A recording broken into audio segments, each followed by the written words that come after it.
ఎప్పుడు కూడా ఇంకొకరిని విమర్శిస్తున్నాము వెంటనే అంటే.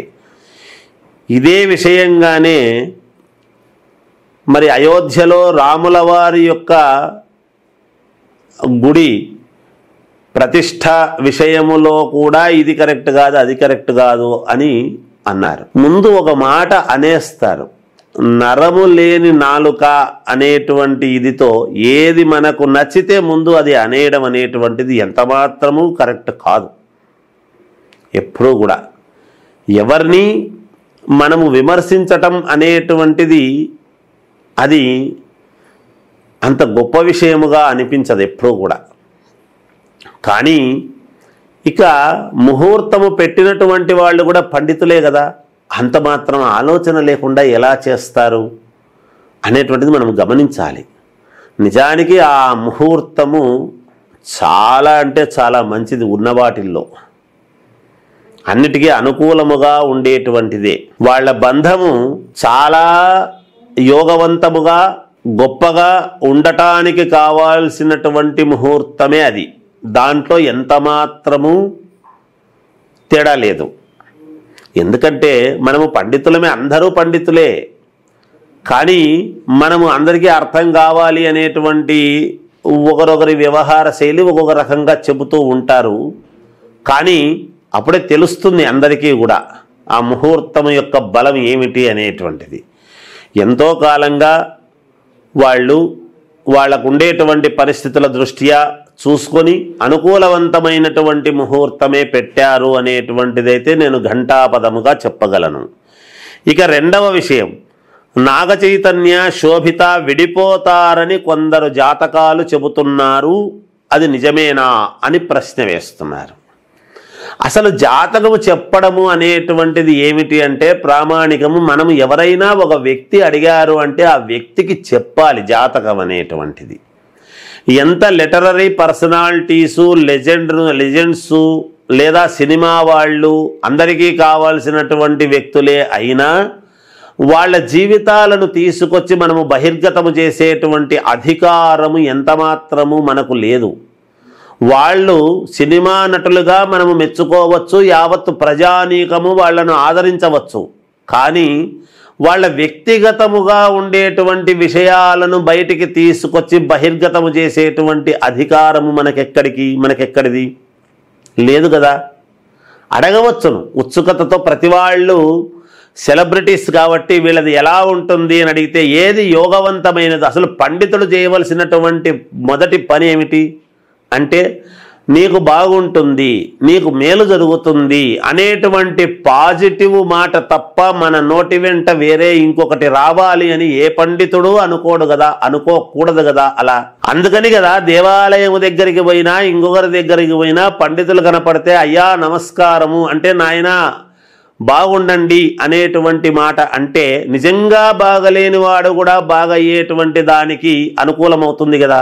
ఎందుకు అవుతుంది అలా అంటే మనం చెప్పంగానే అవుతుందా అంటే మనము నిరంతరము మన అనుష్ఠానము, మనము వేదమంత్రాలు, మనము చేసేటువంటి పూజలు, ఎందుకు పూజలు చేస్తున్నాము? ఒకవైపు బాగుండాలి అనేటువంటి ఇది పూజలు చేస్తూనే కొంతమంది బాగుండరు, మరి మనం ఇదే నోటితోనే బాగుండరు అని చెప్పడంలో ఆంతర్యం ఏమిటి అంటే బెదిరిస్తున్నామా, బ్లాక్మెయిల్ చేస్తున్నామా, లేకపోతే మన ప్రతిభ ఏమైనా మసకబారుతుందేమో అనేటువంటి అభిప్రాయంతో చెప్పుకుంటున్నామా? ఇది దేనికి దారితీస్తుంది, దేనికి సంకేతము అనేటువంటిది చాలా పెద్ద ప్రశ్నార్థకముగా మారుతుంది గాక. అయితే వాళ్ళు ఎప్పుడు విడిపోరు, ఎవ్వరైనా కలిసి ఉండాలి, జీవితాంతము బాగుండాలి అనేటువంటి అభిప్రాయముతోనే పెళ్ళిళ్ళు అన్నీ కూడా చెయ్యాలి. అది మన ధర్మం. మంచి ముహూర్తము చూసి అన్ని రకాల అనుకూలించేటువంటి విధముగా ఉండేట్టుగా చేస్తున్నాం. ఒక్కటి గమనించాలి, రాహు కేతువులు అని మనం మాట్లాడుతున్నాము. రాహు ఇప్పుడు ఇక్కడున్నాడు అక్కడున్నాడు అని ఛాయాగ్రహాలైనటువంటి రాహు కేతువులను మనము లగ్న కుండలిలో చూసుకొని చెబుతూ ఉంటాం. రాహు అంటే ఏమి ఎక్కడి నుంచో పైనుంచి ఊడిపడరు. మన మనుషుల్లోనే రాహువులాగా ప్రవర్తించేటువంటి వాళ్ళు వాళ్ళ జీవితంలోకి వస్తారు అనేటువంటిది అర్థం చేసుకోవాలి. వాళ్ళ వల్ల విడిపోవడం జరుగుతుంది తప్ప నిజానికి ఎవరూ విడిపోవాలి అనేటువంటి ఇదితో ఉండరు, ఆ ఆశయంతో వాళ్ళు చేసుకోరు కూడా. నిజానికి వాళ్ళ జాతకాలు ఇద్దరివి కూడా చాలా మహాద్భుతముగా ఉన్నాయి. వాళ్ళు అనుకూలవంతముగా ముందుకు వెళ్ళేదానికి చాలా వరకు వాళ్ళ జీవితాలు, వాళ్ళ జాతకాలు చాలా యోగవంతముగానే ఉన్నాయి అనేటువంటిది నేను తెలియజేస్తూ ఉన్నాను. ఇక శోభిత తన లైఫ్లోకి రావడము వల్ల నాగ చైతన్య సక్సెస్ అవుతాడా, ఆయన సినిమా కెరీర్ ఎలా ఉండబోతున్నది అనేటువంటిది ఇది కూడా మంచి ప్రశ్నే. ఎందుకంటే ఒక వ్యక్తి తన జీవితంలోకి వస్తున్నప్పుడు ఆయన గతములో కూడా సినిమా వాళ్ళ కెరీర్లో నాకు తెలిసినంత వరకు నాగ చైతన్య అనేటువంటి ఆ హీరో అతి తక్కువ కాలంలో గొప్పగా పైకొచ్చి తన నటన ప్రతిభతో తాత యొక్క లక్షణాలు సంపూర్ణముగా ఎంతో కొంత లేకుండా ఉన్నాయి కాబట్టి అతను కూడా చాలా యోగవంతంగానే చాలా సినిమాలు సక్సెస్ అయినాయి కదా. భవిష్యత్తులో కూడా సినిమాలు అనేటువంటివి ఎప్పుడూ కూడా మనం ఎట్లా చూడాలి అంటే కెరీర్ బాగుండడం వేరు, సినిమాలు బాగా ఆడతాయా లేదా అనేది వేరు. సినిమాలు బాగా ఆడడము ఆడకపోవడం అనేది ఒక వ్యక్తి జీవితంలోకి వస్తేనో ఒక వ్యక్తి రాకపోతేనో ఉండదు. ఆ వ్యక్తి యొక్క జీవితము ఎలా ఉండబోతుంది అనేటువంటిది మనం మాట్లాడుకోవచ్చు. సినిమాలు ప్రజలు ఆదరించాలి, మంచి సినిమా అయితే తీస్తే ఇది అవుతారు. ఒక వ్యక్తి తన భార్య అనుకూలవతి అయినంత మాత్రాన సినిమాలు అన్నీ సక్సెస్ అవుతాయని చెప్పడం ఎంత హాస్యాస్పదం. అది ప్రజానీకమంతా కూడా చూసి మెచ్చవలసినటువంటిది. మంచి కథాంశము అతనికి నచ్చినటువంటి ఇది చేస్తే ఎవరైనా మంచి ప్రజలు ఆదరిస్తే మంచి సినిమాలు వస్తాయి, అది వేరు ఇది వేరు. కానీ ఈ శోభిత అనేటువంటి అమ్మాయి నాగ చైతన్య గారి జీవితంలోకి రావటము వలన శోభిత జాతకములోనూ మంచి మలుపులు తిరిగే అవకాశము, అలాగే నాగ చైతన్య గారి జీవితంలోనూ వాళ్ళ జీవితము 3 పువ్వులు 6 కాయలు లాగా సంతోషముగా ఉంటారు అనేటువంటిది మనము ఖచ్చితముగా చెప్పవచ్చును అనేది నేను తెలియజేస్తూ ఉన్నాను. ఇక అక్కినేని వాళ్ళ ఇంట్లో అందరికీ సెకండ్ మ్యారేజెస్ అవుతున్నాయి.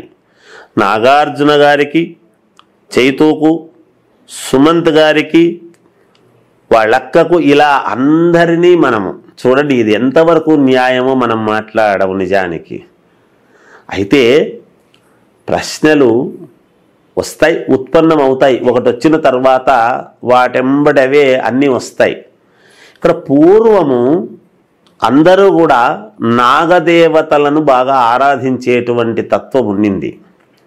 అందుకనే ప్రతి వాళ్లకు కూడా ఒక అక్కినేని నాగేశ్వరరావు గారి యొక్క ఫ్యామిలీ అని మాత్రమే కాదు, చాలామంది పూర్వీకులు నాగా అని ముందు వచ్చేట్టుగా పేర్లు పెట్టుకున్నటువంటి సాంప్రదాయము చాలా మందిలో ఉన్నది. అది కాలక్రమేణా ఏమవుతుంది అంటే నాగుల చవితి, నాగ పంచమి, నాగదేవతను ఆరాధించేటువంటి తత్వము చాలా వరకు పోయింది. అందుకనే ప్రతి వాళ్ళ జాతకాలలోనూ కాలసర్ప దోషాలు అనేటువంటివి వస్తూ ఉన్నాయి.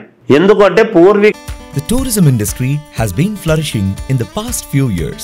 There is a huge demand for tour operators, forex managers and hospitality partners. I am sure I would fit right into this path. I would like to learn from the best. Sun International, Hyderabad, Visakhapatnam.